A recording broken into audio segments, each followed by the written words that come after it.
It's late at night and David is sneaking into a room that's loaded with blinking lights and machines that go beep beep boop. All right. I'm ready to begin the test on experimental drug S27 for a possible effect on the adrenal function.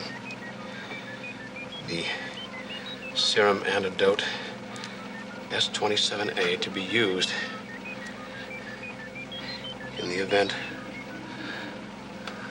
of a hypertensive episode. He's talking into a pocket tape recorder, by the way.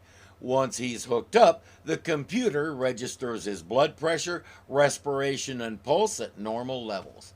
This drug he developed, we don't know how or where, is supposed to suppress his adrenal functions and hopefully inhibit the processes that turn him into the Hulk. He injects himself and waits. Some may be asking, what's a hypertensive episode?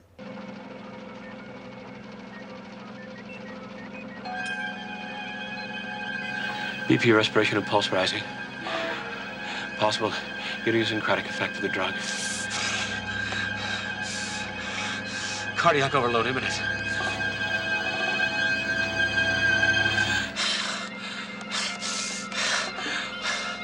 (187/121). 39. Pulse 200. That's a hypertensive episode, when your blood pressure runs wild. He needs to take the antidote, quick. Oh, sure, Mr. Steinhauer. I just love being part of your student training program every year. Mr. McGee, do you have a pencil? Mr. McGee, could you change my typewriter ribbon for me? Mr. McGee, it's what, when, where, and what's the other one? How? My dad would have turned around to her and said, how? Hello. Paper's closed till morning. I'm Pamela Norris. How'd you do? What can I do for you? Well, actually, I was looking for you, Mr. McGee. Really? I'm the student assigned to you on the work-study program. Need a crowbar to pry that foot out of your mouth, Jack? At least she starts out knowing exactly where she stands. Yet again, this show is giving a relative unknown some time in front of the camera. Her name was Markie Post, but when she was a child, her little brother couldn't say Marjorie. It came out Markie, and it stuck for her entire life. She had spent a lot of time behind the camera, mostly working on game shows, so she knew the business. She was also good at her craft. As we know, that's all the runners of this show cared about. How famous are you? Who gives a poop? Can you do this role? Oh, you can? You're in. She made her lasting mark on Night Court as everybody's favorite public defender and Anglophile. We lost her to Satan's favorite disease a few years ago, just shy of her 71st birthday. As someone who's 71 right now, that kind of moves me a little. She's not going to try and make a believer out of Jack. She's just going to do the job and learn as much as she can from him. Well, Pamela, be here at 6 a.m. That's not 6:15.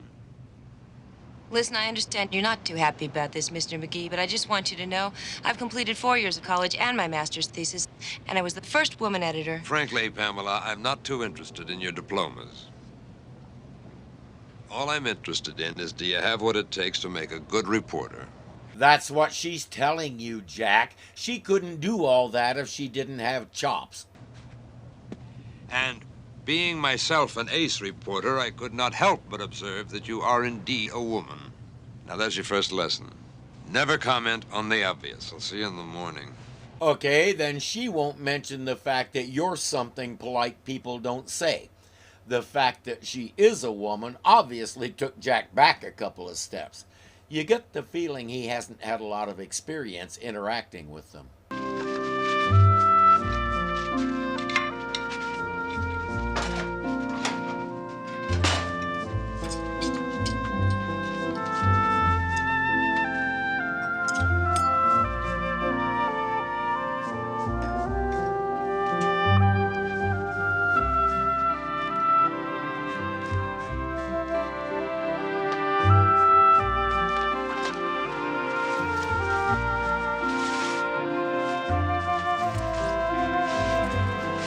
We'll learn that that's Harold. He works at the place David broke into. This is his life. He's heading in for a night shift. His life is about to get a lot more interesting. Cerebrovascular accident impending. Cerebrovascular accident is medicalese for a stroke. The blood vessels in his brain are about to burst. Administering S37A. Serum antidote. Adrenal gland. Overreaction.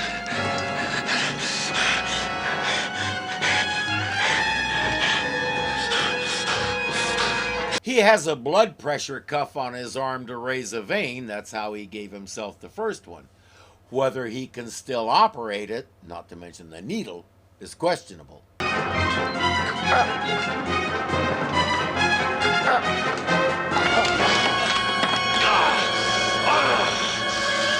Let's go with no. And since he did this to himself, the Hulk isn't sure what to get revenge on.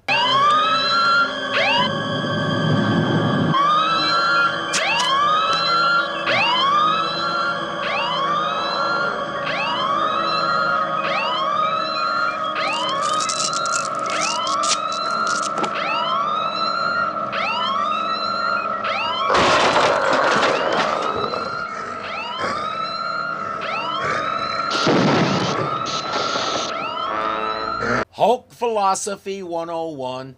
If you're not sure what to smash, smash everything.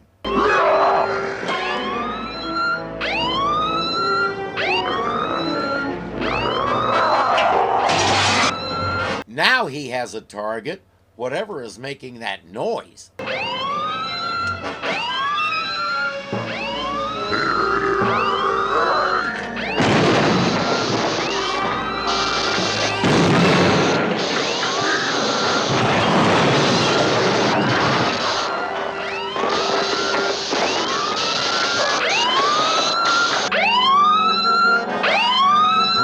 He can't seem to find the source of the noise. Only one thing to do.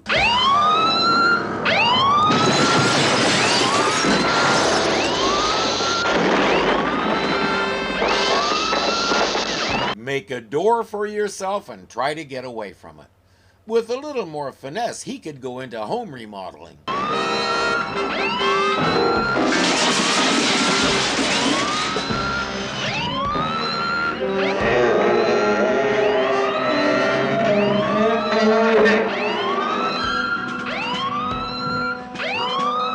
He keeps punching doors and windows until he finally gets out of the building. Harold grabs the shirt and runs after him. I don't think it's going to do him much good in that condition, but it's nice of you to try and return it to him. The Hulk has somehow wandered into a bowling alley. I think that alarm scrambled his head more than we thought. I got other plans, Irving. Change your plans, baby. No way. I got a date with a real nice fella. A gentleman. Or at least someone who isn't so handsy. I have to say, if she was my sister or my daughter, he wouldn't be doing that. For that matter, if she made it clear that she didn't want his advances and he kept pawing at her, she might suddenly become my sister or my daughter for a few minutes. The answer's no. Last time we went out, you was just too rough. I like a man to be a man, but you are a real animal.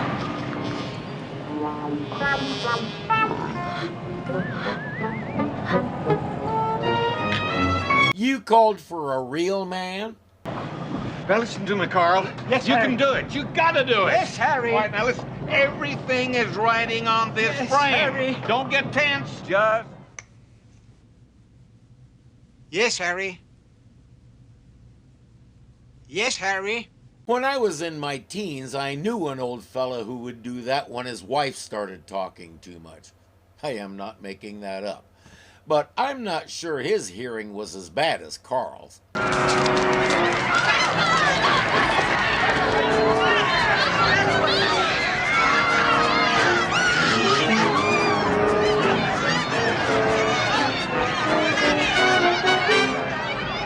ever get the feeling you're going the wrong way on the freeway?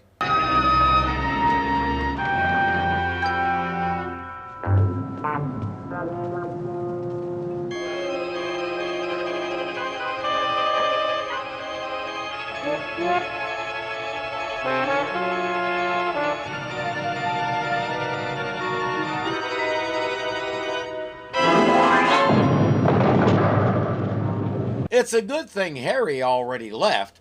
Carl probably doesn't want to hear what he wouldn't be able to hear Harry saying.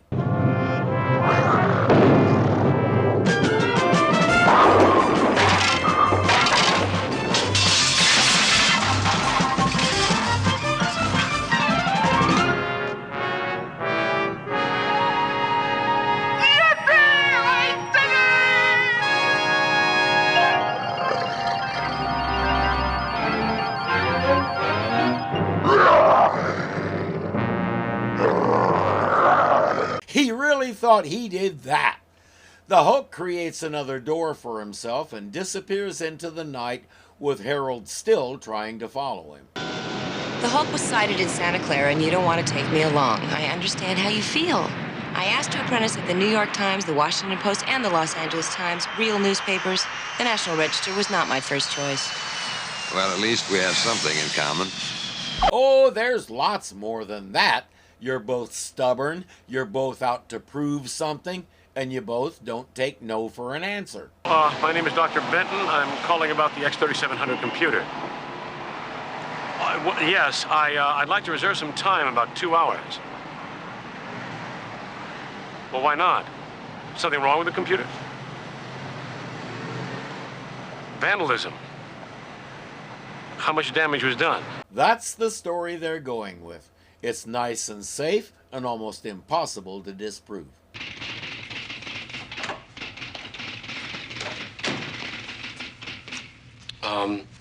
I'm looking for Heidi. She's on a break, probably at the cafeteria. You another doctor? Another doctor?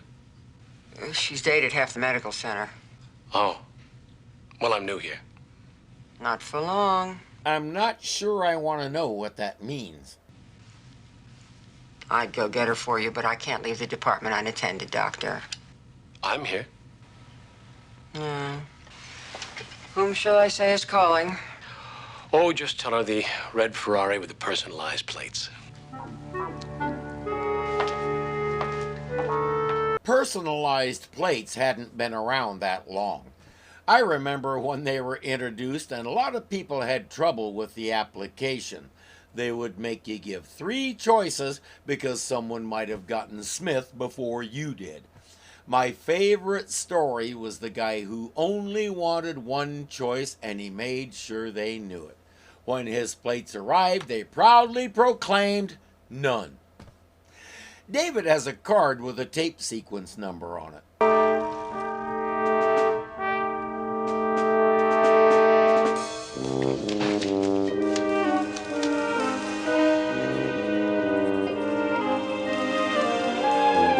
I'm not sure what that was about. I assumed he intended to pilfer the security tape.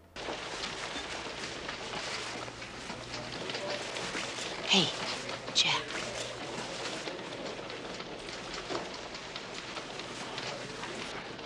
Can we help you with something?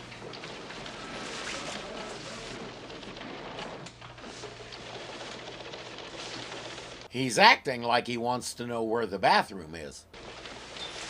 Well, my name is Harold Milburn. Milbur. I can spell Milburn, Harold. What do you want? I came to confess. To confess to what, Mr. Milford? I cut my own hair. There, I said it.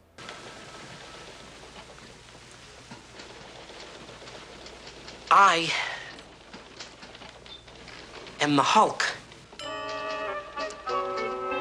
Pamela is suspicious. Jack can't believe he waited all that time for that. You are the Hulk? Yes, that's right. Excuse us just a minute, Harold. I don't think you're being exactly fair. He's a fake. He's not the Hulk. How can you be so sure? Pamela, I spent a week with a guy who changes into the Hulk. Take my word for it, this isn't him. Even though he never saw the man's face, Jack knows his height, his build, and his voice. In that order: too short, too small, and too high. 3 strikes. Look, maybe I ought to come back later. No, Harold, I'm interested in what you have to say, okay? Oh, she is, Harold. She really is. I think you should tell Pamela all about yourself. You can fill me in later, okay? At his apartment, Harold produces the shirt and some photos to prove he's the Hulk's alter ego. It's hard to tell whether Pamela believes him or not. Like I was saying, he just sort of growled at me. I thought he was gonna grab me and carry me off somewhere. I couldn't make a sound. Not a sound. It was the most scary experience I've ever had in my whole life. Okay. Thanks a lot. Come back later. I'll see if I can think of anything else. She might have some fresh gum by then. Pamela is coming along behind him. I have your word, McGee.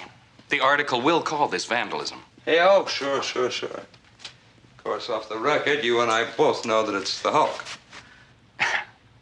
I don't know that. And neither will the board of directors, who happen to be deciding on a grant for the computer department. Cool. Maybe you can buy yourself a jacket that doesn't keep my eyes so busy. Oh, I see. Yes, what's good PR for a bowling alley isn't necessarily good for a medical center. You're sharp, McGee. Oh, one thing you do not do is talk down to Jack McGee.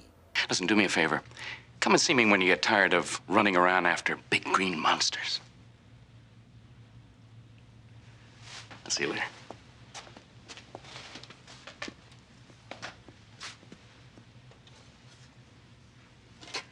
I would really like to see how he's portrayed in Jack's article. This genius tells Jack he has a big grant proposal in the works, and then he treats a reporter like this. I think he secretly wants to lose the grant so he doesn't have to buy a new jacket. Excuse me, I was supposed to meet a colleague in security lockup. Yes, how may I help you?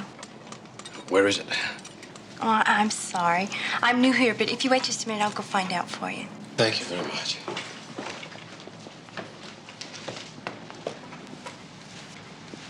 I'm sorry, excuse me. Please allow me.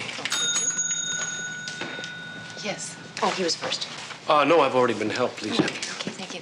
I'm Pamela Norris. I'm from the National Register, and I believe my partner, Jack McGee, is somewhere in the building. If he's in the building, David isn't. He quietly slips out. I'm Pamela Norris. I've been cleared.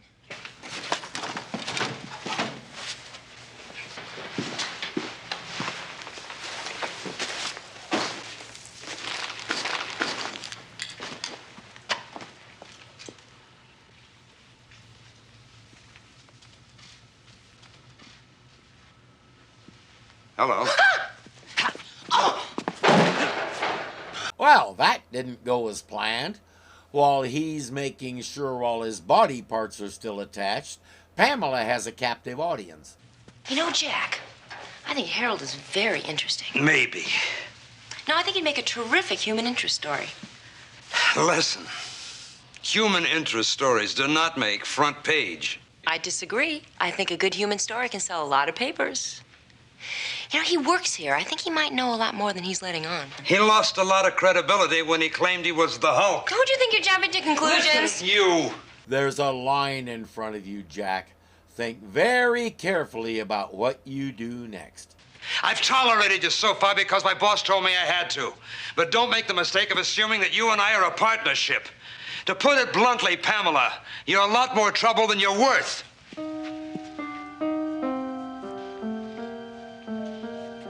Listen, Pamela.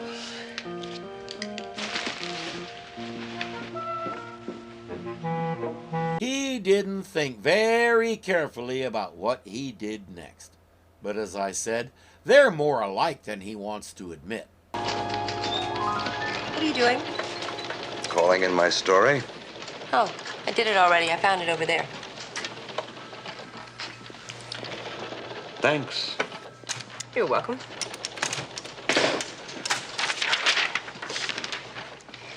Jack, about Harold. You don't give up, do you? Look what he gave me. And there are pictures, too. She's making one rookie mistake, and I can't believe Jack hasn't picked it up. They're pictures of the Hulk. If he's the Hulk, who took them? Jack says, he's a Hulk groupie. They're everywhere. Yeah, but I'm telling you, Jack, I think there's a story there. The story has been written before. It usually has an unhappy ending. He hates his mother, right?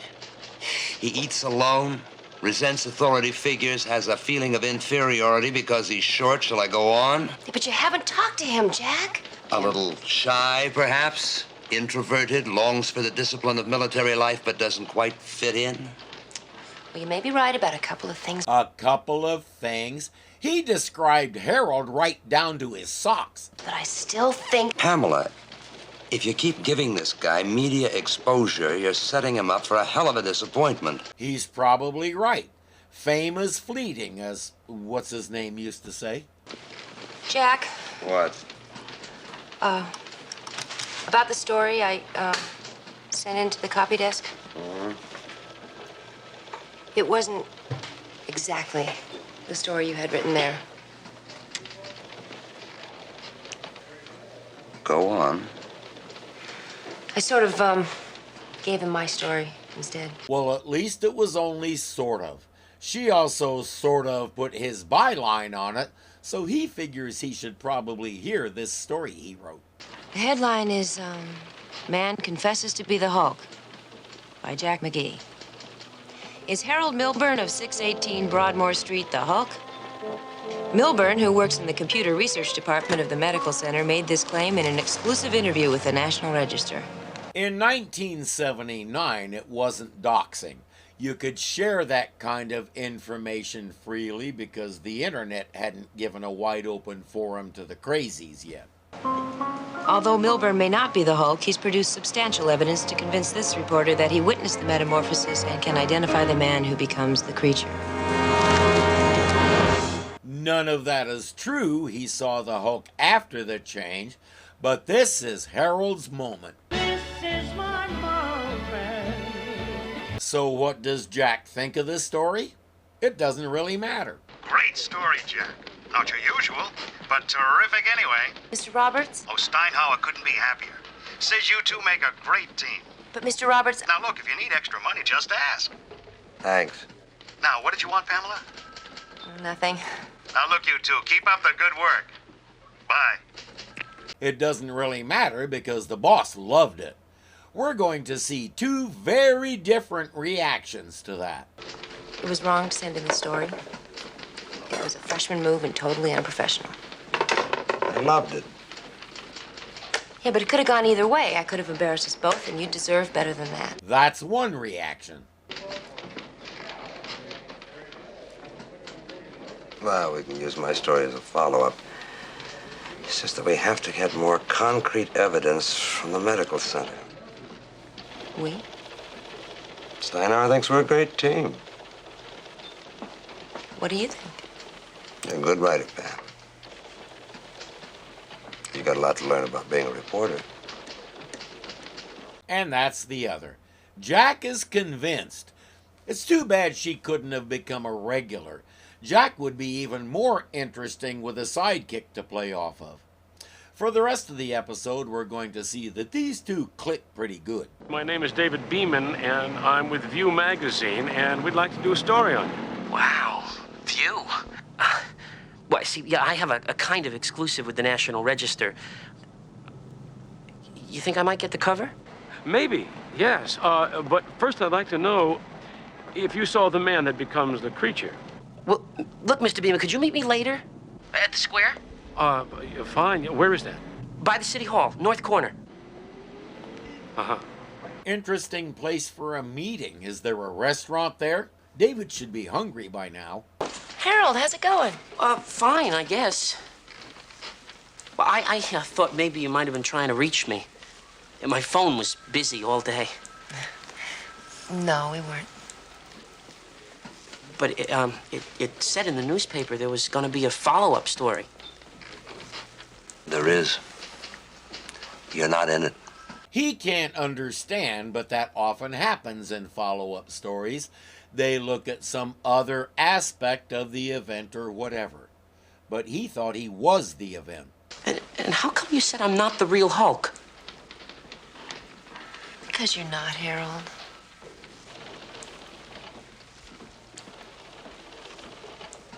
You thought you believed me.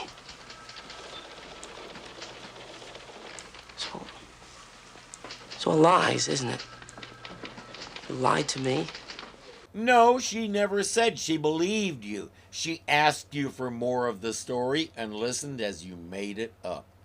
I'm not sure how far he's ready to carry this, but for now, he's not backing down.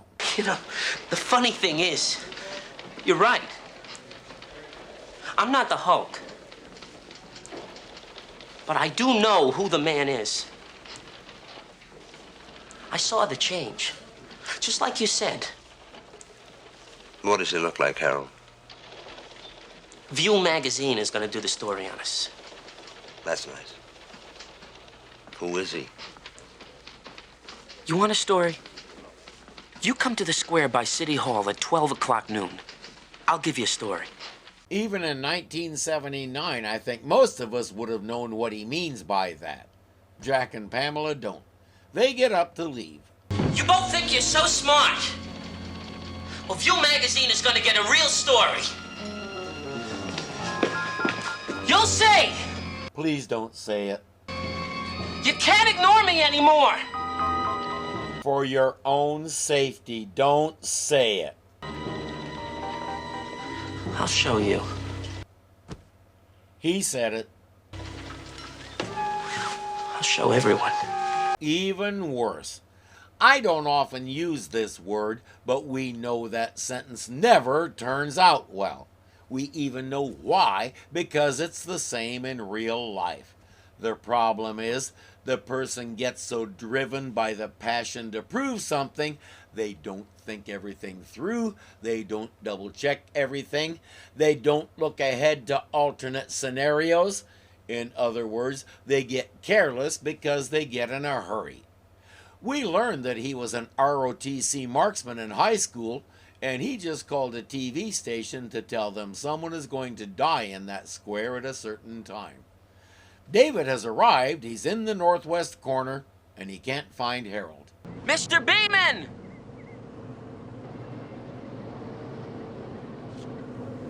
Up here!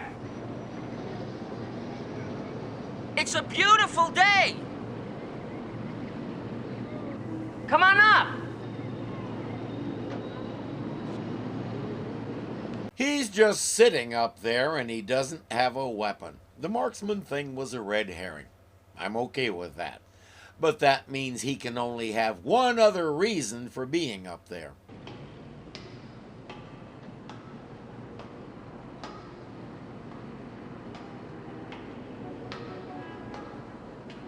Mr. Bixby, I recommend you follow the director's instructions very carefully so you only have to do that scene once. Hello, Harold. Hi.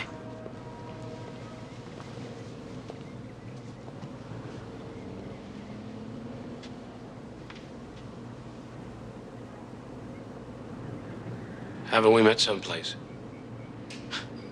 No, I don't think so.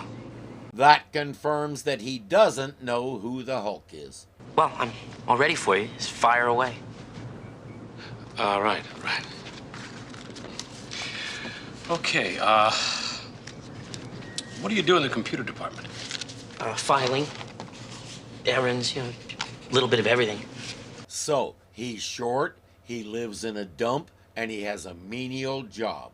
Harold is a recipe for depression. Even if he realized it, or someone else realized it, and got him to a doctor, we were on the tail end of the era of throw a pill at it, which might or might not have helped. In my own case, When I got clinically depressed enough to start planning my own demise, a combination of medication and therapy kept me going.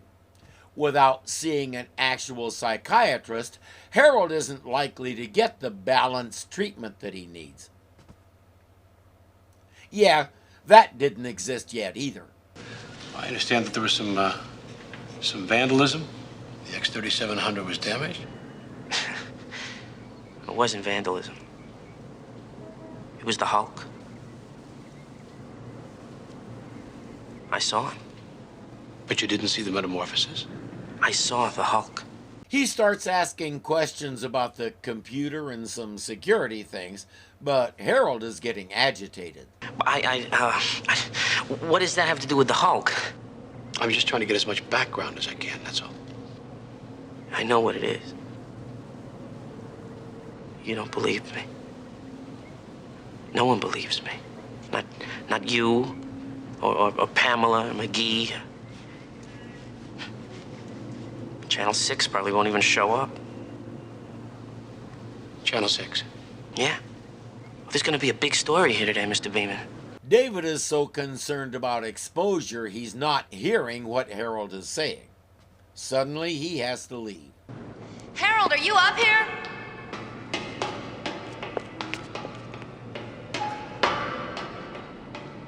I offer Ms. Post the same advice I gave Mr. Bixby about those stairs. Once she's up, David heads down. Harold! What do you want? You asked me to meet you here, remember? Why don't you come down and talk? It's too late. Harold, I know you saw the creature, whatever it was, at the medical center. Everything's falling apart. That happens when you start lying. Pamela says she understands, he just wanted to be noticed. By the way, Channel 6 News is here.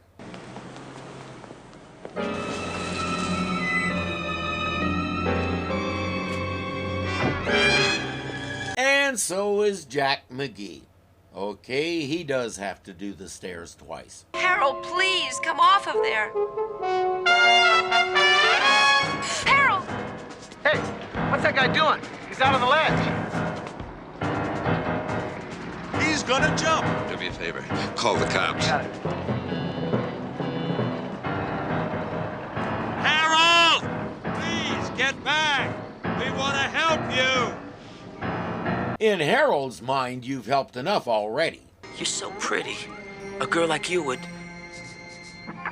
never talk to me. Just talk. Just because I'm me. Yes, she is. So are lots of women. Josephine Marcus was a dark-haired knockout beauty, so lovely Wyatt Earp basically broke up 2 relationships to be with her. The last picture of her that we have, at least that we're sure of, was taken in 1921. That's why you look inside, Harold. You look for a person, not a physical ideal.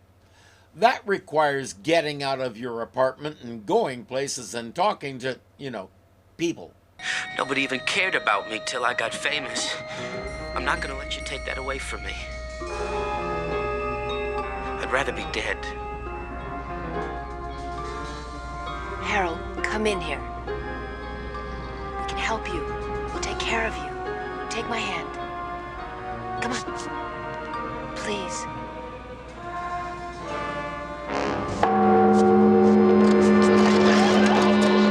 I don't know what time it is, but it calls for a lot of those. That alcove David is hiding in is right under it, and the sound is about to make his head explode.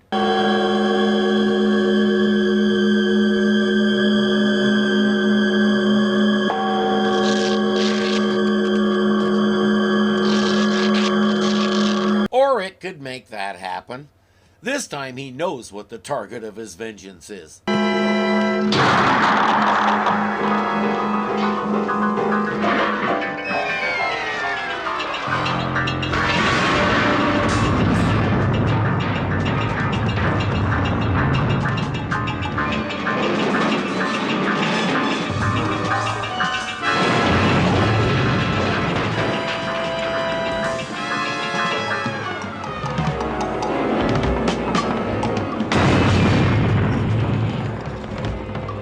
Bing bong this.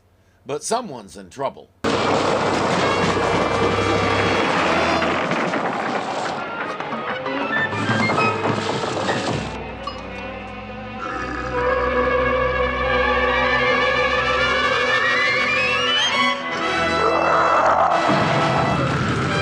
He did that because he noticed that Pamela couldn't reach far enough over it to grab Harold.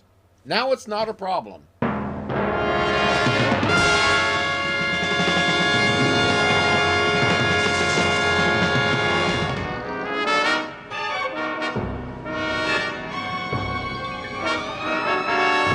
Somebody want to give me a hand? I think I know how we can trap him. Trap who, Harold? Jack has a big metal net in his trunk just for this moment. The Hulk is still carrying Harold, and he's on a big crosswalk that connects two buildings.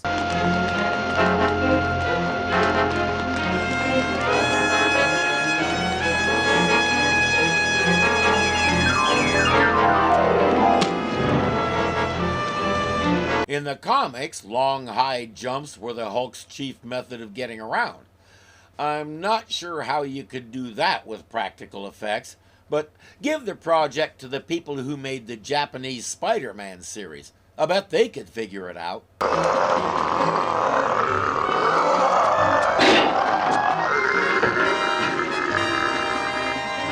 Sorry, no ladder for you today. Harold needs his privacy, you know. Open the net! Get the net ready! Come on, hurry, hurry, hurry! Drop the net! I thought about saying, hurry, hurry, step right up, but I don't have a skimmer in my hat collection.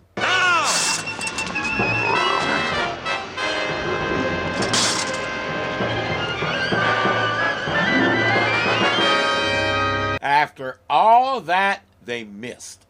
Good help is so hard to find, especially when you buttonhole it from your fellow reporters who don't really know how to do this stuff.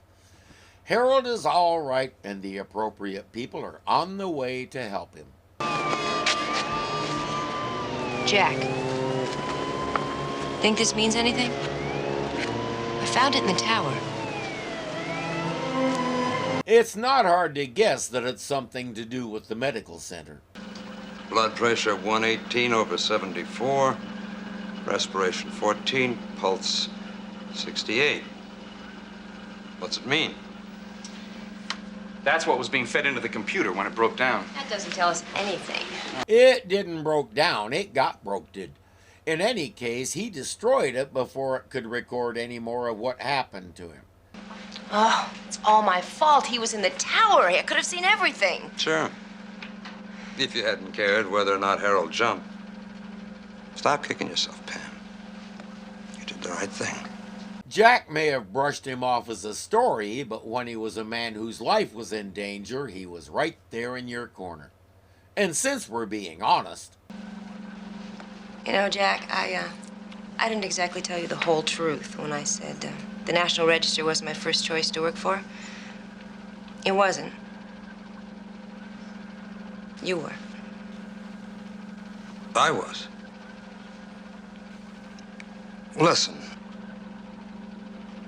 Never believe your own press notices. Come on.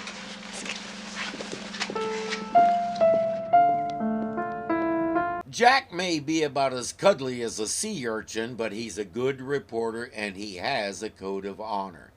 He defines for himself where the lines are, but he stays within what's legal. Sometimes he tiptoes along the line like a running back squeezing out a couple of extra yards, but he rarely, if ever, steps out of bounds. We don't have to like him, but clearly Pamela saw something in him that she wants to learn.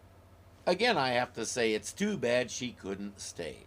She could have been an interesting character herself, as well as a sounding board for us to learn more about Jack.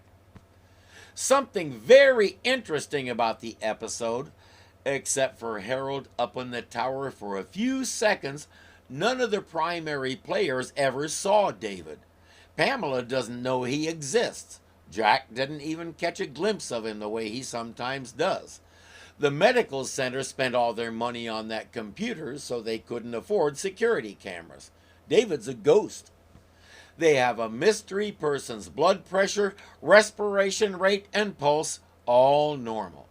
Since they don't know the gender of the person being scanned, that narrows it down to about 100 million healthy Americans. Finally, a solid trail for Jack to follow. Now he could really use Pamela's help.